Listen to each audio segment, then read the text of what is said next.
Hello students, आज के class में रोटेशनल मोशन में हम लोग देखेंगे what is angular velocity and relation between linear velocity and angular velocity. तो देखिए, अगर ये एंगुलर वेलोसिटी की कॉन्सेप्ट हमको समझना है तो ये बहुत बहुत ही इजी है। ये मैं आपको बताता हूँ व्हाट इज एंगुलर वेलोसिटी। तो अगर हम लोग कोई बॉडी को रोटेट करते हैं, जैसे कि आप एक ले लो स्पीडोमीटर का निडल। तो अगर हमने एक स्पीडोमीटर के निडल को यहाँ पर रखा हुआ है, ये उसकी इनिशियल पोजीशन है। तो यहाँ पर देखो, ये इसकी इनिशियल पोजीशन है, यानी इनिशियल एंगल है थीटा 1। अगर ये इस तरह से अगर ये रोटेट हो रहा है, क्या कर है कुछ एंगल, ये स्पीडोमीटर जगह निडल जो है ये एक एंगल कवर करता है। आप देखिए, अगर ये इसको फिक्स एक्सिस ऑफ रोटेशन, आप इस अबाउट इस पॉइंट से क्या हो रहा है, ये जो निडल के हर पॉइंट से ये रोटेट हो रहे हैं, हर पॉइंट इसका रोटेट हो रहा है। और हर पॉइंट जो रहता है, देखिए वो इक्वल एंगल कवर करता है इक्वल टाइम में। तो अगर हमने ये इनिशियल टाइम लिया हुआ है, ये इसका फाइनल कोऑर्डिनेट लिया हुआ है एंगुलर, और ये इसका फाइनल टाइम लिया हुआ है। तो अगर ये टाइम इंटरवल हमने लिया हुआ है, तो every point of the needle is making equal angles in equal time. तो देयर फॉर इसकी रोटेशनल वेलोसिटी जो बोलते हैं हम, रोटेशनल वेलोसिटी को हम बोलेंगे डब्लू, वो इसका कांस्टेंट रहेगा।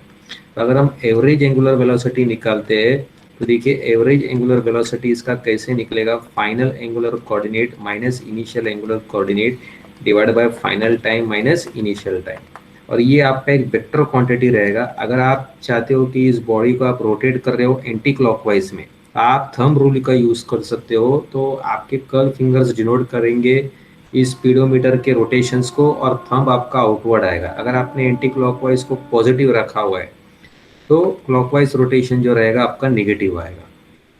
तो इस तरह से ये एंगुलर वेलोसिटी एक वेक्टर है, इसके पास डायरेक्शन रहेगा। अगर आपने चूज किया है कि एंटी क्लॉकवाइज पॉजिटिव है, तो इसका क्लॉकवाइज जो रहेगा नेगेटिव आएगा। तो ये final angular coordinate minus initial angular coordinate divide by final time minus initial time. तो ये हमारा एवरेज का फॉर्मूला बनेगा। और आप देखिए, हर पॉइंट जो रहता है इस बॉडी का इक्वल एंगल कवर करता है इक्वल टाइम के लिए। तो हमको ऐसा कुछ चाहिए था उस ऑब्जेक्ट के लिए जो कांस्टेंट रहे। तो अगर एक स्पीडोमीटर का निडल है, अगर वो रोटेट हो रहा है, तो उस पूरे निडल के लिए उसका डब्लू कांस्टेंट रहता है। तो इसके लिए रोटेशनल मोशन में हम लोग डब्लू मेजर करेंगे, क्योंकि डब्लू इस निडल के लिए पूरा कांस्टेंट रहता है। तो हम बोल सकते हैं कि इसकी डब्लू इतनी है, क्योंकि ये पूरे निडल के लिए डब्लू उसका सेम है। तो अगर एवरेज निकालेंगे, तो ये final minus initial divide by final time minus initial time. और अगर आप इंस्टेंट निकाल रहे हो, तो अगर कोई बॉडी रोटेट हो रहा है कांस्टेंट एंगुलर वेलोसिटी में, तो इसकी इंस्टेंट और एवरेज सेम रहेगी। तो इंस्टेंट अगर आप निकाल रहे हो, तो आपको लेना पड़ेगा डिफरेंशिएशन। अगर आपको ये टाइम इंटरवल बहुत छोटा करना पड़ेगा, निग्लिजिबल टू जीरो, तब ये आपका जो फॉर्मूला बनेगा ये रहेगा आपका इंस्टेंट का। ठीक है, ये आपको यहाँ पर लिमिट लेनी पड़ेगी, time interval equal to zero. और जब हमने टाइम इंटरवल को जीरो लिया हुआ है, तो ये लिमिट जो रहेगी हमारी, ये क्या बनेगी, इंस्टेंट बनेगी। तो ये हमारी इंस्टेंट एंगुलर वेलोसिटी है। तो ये रहेगा differentiation of theta with respect to time. तो ये रहेगा हमारा इंस्टेंट एंगुलर वेलोसिटी। तो इस तरह से ये हम लोग इंस्टेंट एंगुलर वेलोसिटी निकाल सकते हैं, और ये एवरेज निकाल सकते हैं। और अगर बॉडी एक कांस्टेंट एंगुलर वेलोसिटी में मूव हो रही है, बॉडी अगर एक कांस्टेंट एंगुलर वेलोसिटी में मूव हो रही है, मतलब अगर हर पॉइंट इक्वल एंगल कवर कर रहा है इक्वल टाइम में, इस बॉडी का अगर हर पॉइंट इक्वल एंगल कवर कर रहा है इक्वल टाइम में, तो इसकी डब्लू कांस्टेंट रहेंगी। और अगर डब्लू कांस्टेंट रहता है, तो ऐसे मोशन को हम बोलते हैं यूनिफॉर्म सर्कुलर मोशन। ऐसे मोशन को हम बोलेंगे यूनिफॉर्म सर्कुलर मोशन। तो इफ डब्ल्यू इज कांस्टेंट, मतलब if body is rotating with a constant angular velocity, then such motion is called as uniform circular motion। इसको शॉर्ट फॉर्म में हम लिखते हैं UCM. if body is rotating with constant angular velocity, then it is called as uniform circular motion।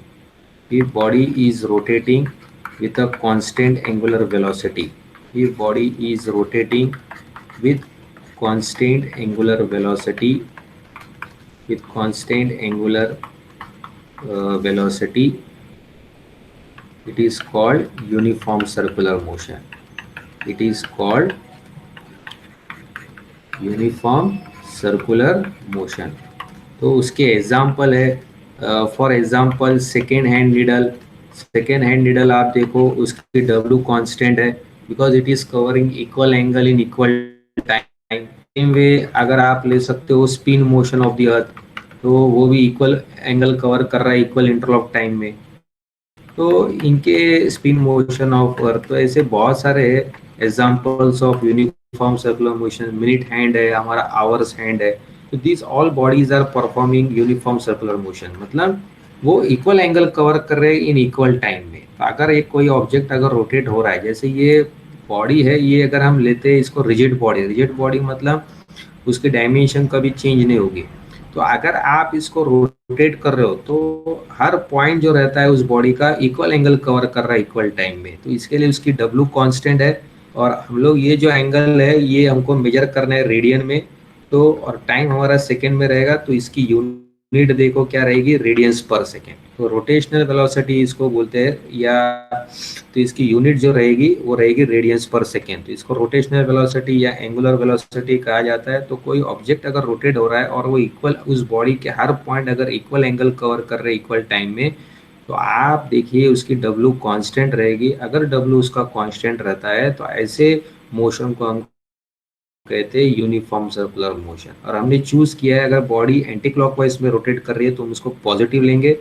अगर आप body को rotate कर रहे हो ऐसे लेफ्ट साइड में, तो curl fingers denote the rotation of the body. Thumb आपकी तरफ आएगा,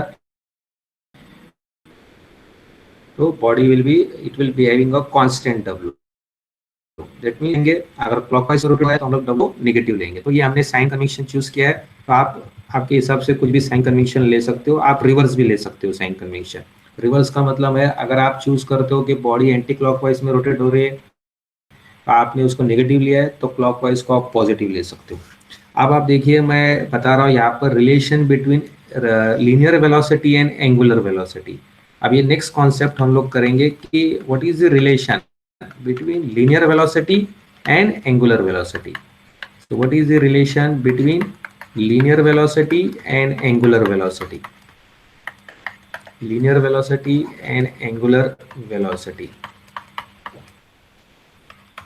of a rigid body.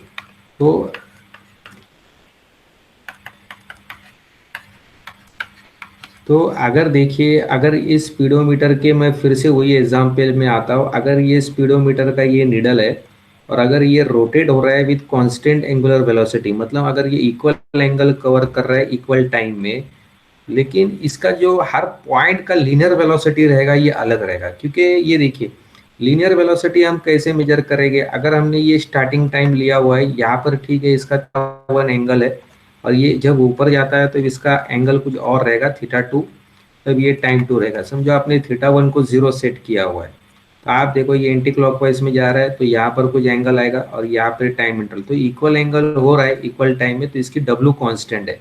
लेकिन अगर ये गिवन टाइम इंटरवल हम लेते हैं तो देखिए ये जो पॉइंट है, ये देखिए ये कम डिस्टेंस कवर हो रहा है. ये पॉइंट देखिए, ये पॉइंट कुछ ज़्यादा डिस्टेंस कवर करता है. ये पॉइंट देखिए, ये पॉइंट कुछ और ज़्यादा डिस्टेंस. इसका मतलब हर पॉइंट की स्पीड अलग अलग है. हर पॉइंट की स्पीड अलग अलग है. तो अगर हम लोग एंगल मेजर करते हैं तो एंगल का फॉर्मूला क्या है हमारे पास, angle in radian is equal to arc upon radius. Angle is equal to arc upon radius. ठीक है.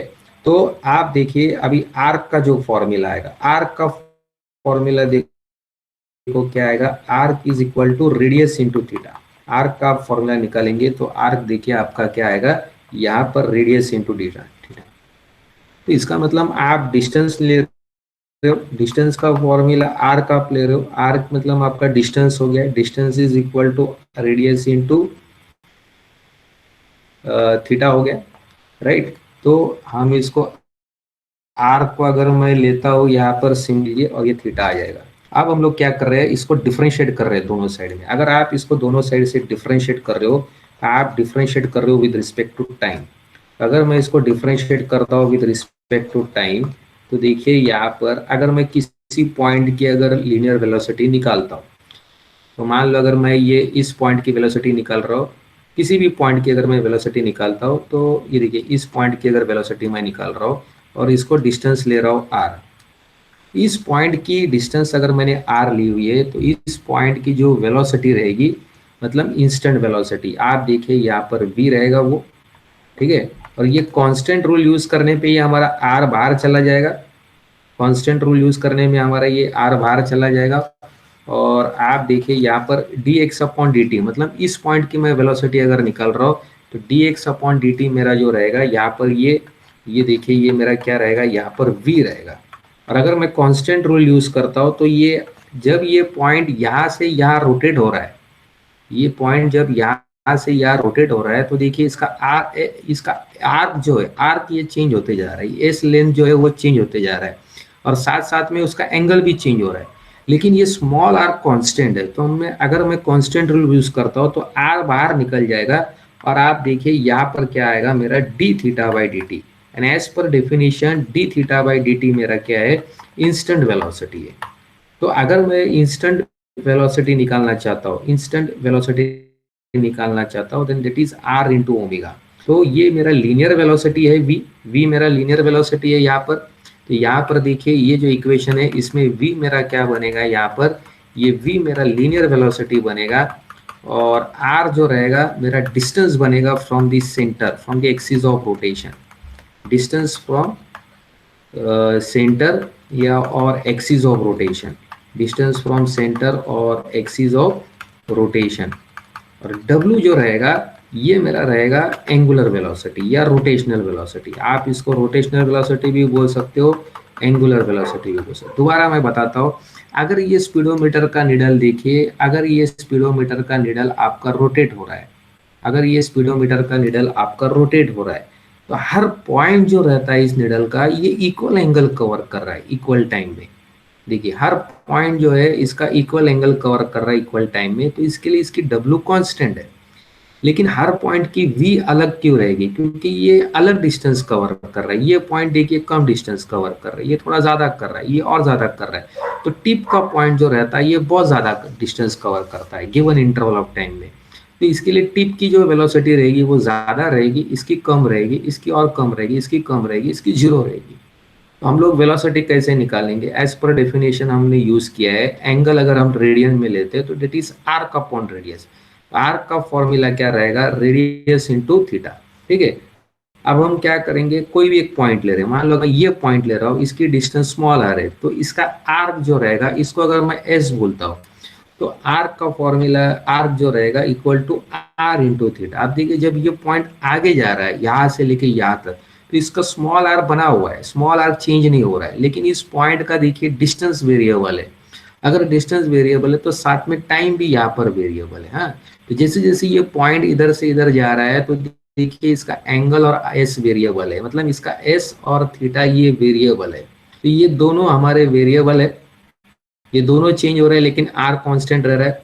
और अगर हम इसको डिफरेंशिएट करते हैं विद रिस्पेक्ट टू टाइम तो ये हमारा क्या बनेगा, लीनियर वेलोसिटी, ठीक है। ये हमारा लीनियर वेलोसिटी बनेगा या तो स्पीड बनेगा। तो अगर हम लीनियर वेलोसिटी या स्पीड बनेगा, अगर इसको हम डिफरेंशिएट करते तो देखिए आर हमारा कांस्टेंट है, अगर हमने कांस्टेंट रूल यूज किया है तो ये आर बाहर निकल जाएगा और हम लोग डेरिवेटिव लेंगे एंगुलर कोऑर्डिनेट का। तो एंगुलर कोऑर्डिनेट की डेरिवेटिव आएगी एंगुलर वेलोसिटी, इसका मतलब इस पॉइंट का जो स्पीड रहेगा दैट इज आर इंटू डब्ल्यू।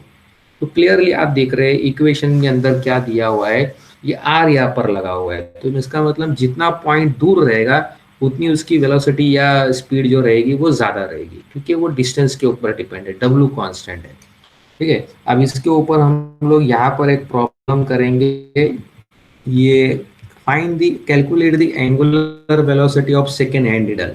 तो हमको एंगुलर वेलोसिटी निकालनी है, रोटेशनल वेलोसिटी निकालनी है of second hand needle and the linear velocity of its tip if the length of the needle is 0.1 metre. तो ये सेकेंड हैंड निडल है, तो हमको समझ लो अगर ये सेकेंड हैंड निडल है और इसकी लेंथ जो दी गई है, इसकी लेंथ अगर आप लेते हो तो ये 0.1 मीटर दिया गया है, ठीक है। और ये सेकेंड हैंड निडल अगर रोटेट हो रहा है तो हमको इसकी W फाइंड करनी है। तो मान लो अगर ये एंटी क्लॉक, मान लो अगर इस तरह से ये सेकेंड हैंड निडल को अगर आप रोटेट कर रहे हो तो हमको इसकी डब्लू निकालनी है, ठीक है। तो अगर हम लोग ये सेकेंड हैंड निडल लेते हैं और मान लो अगर हम लोग इसको लेते हैं कि इस तरह से रोटेट हो रही है क्लॉकवाइज में, तो अगर ये क्लॉकवाइज में रोटेट हो रही है तो हमको जस्ट फाइंड करनी है कि इसकी रोटेशनल स्पीड कितनी रहेगी।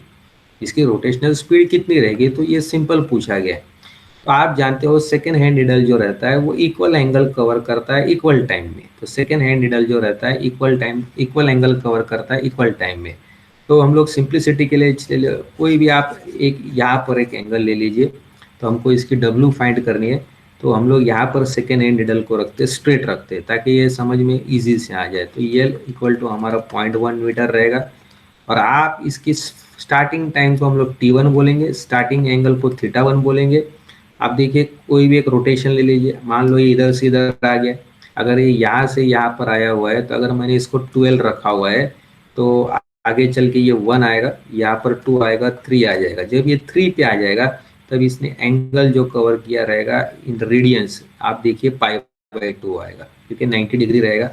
तो इसका मतलब θ1 अगर आप 0 लेते हो तो θ2 आपका कितना आ जाएगा, π/2 आ जाएगा। तो यहाँ पे जो हमारा सेकेंड टाइम आ जाएगा जो ये 3 में गया हुआ है, तो ये 5, यहाँ पर आप जानते हो 0 से लेके 1 तक 5 सेकेंड होता है, 1 से लेके ये 2 तक देखिए फिर ये 5 सेकेंड्स होता है, फिर ये 2 से लेके 3 में आप देखिए फिर 5 सेकेंड्स होता है। इसका मतलब टोटल जो हमारे टाइम हुए हैं, अगर आप θ1 को 0 लेते हो तो 0 ये 12 और 1 के बीच में, यानी कि यहाँ पर भी 5 सेकेंड है, 10 है, 15 है। तो इस तरह से आप देखो टोटल जो इसमें रहेगा, टोटल जो इसमें रहेगा ये 15 सेकेंड्स कवर हुआ है। That is 5, 10, 15। तो टोटल ये 15 सेकेंड्स कवर हुआ है। तो हमारा टाइम अगर हमने 0 लिया है तो T2 जो रहेगा ये हमारा यहाँ पर 15 सेकेंड्स रहेगा। तो अगर हम टाइम T2 ले रहे हैं तो ये 15 सेकेंड आएगा। अगर हमने टाइम T1 को यहाँ पर 0 सेकेंड लिया हुआ है और θ1 को हमने 0 लिया हुआ है, तो जब ये 0 एंगल यानी कि एंगल 0 से लेके जब ये π/2 में आता है तब हमारा टाइम कितना हो जाता है, 15 सेकेंड। तो ये स्टार्टिंग टाइम को हमने 0 कंसिडर किया है। और देखिए जब ये नंबर 12 से लेके 3 में आता है तो टोटल ये कितना सेकेंड्स कवर करता है, 15 सेकेंड कवर करता है। और कितना एंगल इसका कवर हुआ है, π/2। ठीक है। अब हमको यहाँ पर पूछा गया है कि एंगुलर वेलोसिटी निकालो। आप सेकेंड हैंड निडल क्या करता है, इक्वल एंगल कवर करता है इक्वल टाइम में। तो इसके लिए इसकी एवरेज एंगुलर वेलोसिटी जो हम निकाल रहे हैं या इंस्टेंट निकाल रहे हैं वो सेम रहेगा। तो हम लोग सिंपल के लिए एवरेज का फॉर्मूला यूज कर रहे हैं, θ2 minus θ1 divide by T2 minus T1। और हमारा θ2 देखिए यहाँ पर आया हुआ है, दैट इज π/2। θ1 हमारा 0 है और टाइम 2 हमारा 15 है, टाइम 1 हमने 0 सेट किया हुआ है।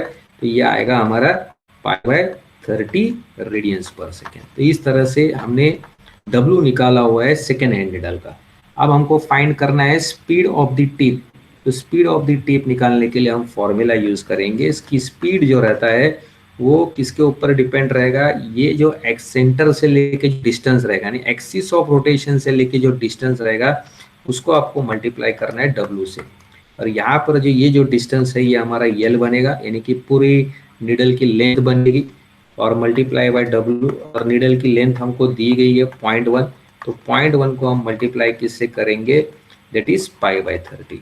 तो 0.1 इंटू π/30 ये हमारा बनेगा यहाँ पर linear velocity of the tip of the needle. और इसको हम लिख सकते हैं दैट इज मीटर्स पर सेकेंड। ठीक है। तो ये आपका देखो ये 1/10 है। तो 1/10 मतलब ये कितना हो जाएगा, π/300 मीटर्स पर सेकेंड। तो ये इसकी लीनियर वेलोसिटी रहेगी। तो ये अब हमने लीनियर वेलोसिटी निकाली टिप की, तो ये आपको समझ में आ गया रहेगा। तो सेकेंड हैंड निडल देखो जब ये इस पॉइंट से यानी कि आपने ये इनिशियल एंगल लिया हुआ है यहाँ पर थीटा, इनिशियल टाइम आपने सेट किया 0 सेकेंड। जब ये सेकेंड हैंड का निडल जब नंबर 12 से लेके 3 में जाता है तो टोटल टाइम जो होता है ये 15 सेकेंड है। और ये θ1 से लेके θ2 में जाता है तो एंगल इसका कवर हो रहा है 90 डिग्री। 90 डिग्री मीन्स ये π/2 है। हर पॉइंट इक्वल एंगल कवर कर रहा है इक्वल टाइम में, लेकिन हर पॉइंट जो देखो अलग अलग डिस्टेंस कवर कर रहा है उस टाइम ड्यूरेशन में। 15 सेकेंड के टाइम ड्यूरेशन में अलग अलग डिस्टेंस कवर कर रहा है। इसके लिए हर पॉइंट की स्पीड अलग अलग है। तो हमने इसकी स्पीड का इक्वेशन निकाला हुआ है R इंटू ओमेगा। तो हर पॉइंट की स्पीड अलग अलग है। और अगर हम लोग एवरेज ले रहे हैं तो एवरेज का फॉर्मूला, एवरेज के फॉर्मूले के लिए हमको टाइम इंटरवल मिलता है, यानी कि 2 टाइम लगते हैं हमको टाइम इंटरवल जब हम लेते हैं डिनोमिनेटर में तो उसको बोलेंगे एवरेज, लेकिन डब्ल्यू कांस्टेंट है, इसके लिए एवरेज और इंस्टेंट हमारा यहाँ पर सेम आ रहा है। अब इसके बाद नेक्स्ट प्रॉब्लम की तरफ हम जाएंगे। तो ये देखिए, ये नेक्स्ट प्रॉब्लम है, यहाँ पर मैंने पूछा हुआ है कि what is the angular velocity of the earth due to spin motion. तो जब अर्थ रोटेट होता है अबाउट इट्स एक्सिस, तो ये देखिए अगर आप अर्थ को एक रोटेट करा रहे हो अबाउट इस एक्सिस ऑफ रोटेशन है, मतलब स्पिन मोशन, तो अर्थ का आप जानते हो टाइम पीरियड जो रहता है 24 आवर्स रहता है, तो उसकी स्पिन मोशन की टाइम जो रहती है 24 आवर्स है। और अर्थ को आप एक परफेक्ट स्फीयर कंसिडर करते हो और उसके अर्थ के रेडियस को आप आर लेते हो। अगर आप उसका डब्ल्यू निकालना चाहते हो तो डब्ल्यू का फॉर्मूला मैंने आपको बताया हुआ है, that is del theta upon del t, यानी कि change in angle divide by change in time. तो ये बनेगा फॉर्मूला आपका एवरेज एंगुलर वेलोसिटी का। लेकिन यहाँ पर देखो, ये वही बात है कि हर पॉइंट जो रहेगा, हर पॉइंट या हर पीस जो रहेगा अर्थ का, ये इक्वल एंगल कर रहा है इक्वल टाइम में, तो इसके लिए इसकी डब्ल्यू कांस्टेंट है। आप डब्ल्यू का फॉर्मूला, डब्ल्यू और एवरेज इसका सेम रहेगा, तो हम लोग लेंगे थीटा 2 माइनस थीटा 1। अगर हम लोग एक कंप्लीट एंगल रहते हैं तो थीटा 2 देखिए इसका 2 पाई बनेगा, और हमारा स्टार्टिंग एंगल हमने सेट किया हुआ है 0, और जो इसका टाइम T2 रहेगा वो उसका टाइम पीरियड रहेगा, और T1 देखो हमने 0 लिया है। तो अर्थ का जो टाइम पीरियड रहता है, आप जानते हो सेल्फ रोटेशन का उसका टाइम पीरियड रहता है 24 आवर्स। तो आप देखिए अगर मैं इसको डिवाइड करता हूँ तो ये आएगा पाई/12 आवर्स, और 1 hour is equal to 3600 second. 1 hour is equal to 3600 second, क्योंकि 1 आवर में 3600 सेकेंड रहते हैं। तो आप इसको मल्टीप्लाई कर सकते हो, यहाँ पर 2 जीरो रहेगा तो 36 को आप 12 से मल्टीप्लाई करो तो 2 6 आएगा 12, 2 3 6 7, और 1 6 6, 1 3 3। आप देखिए यहाँ पर 2 6 मैंने 12 लिया है, 2 3 6 7 आ जाएगा, 1 6 6, 1 3 3, तो ये 2 आ गया, ये 12 13 आ गया, और 3 + 1 ये 4 3 आ गया। तो यहाँ पर ये 432 है 00, और ये रेडियंस पर सेकेंड। तो ये अर्थ की रोटेशनल स्पीड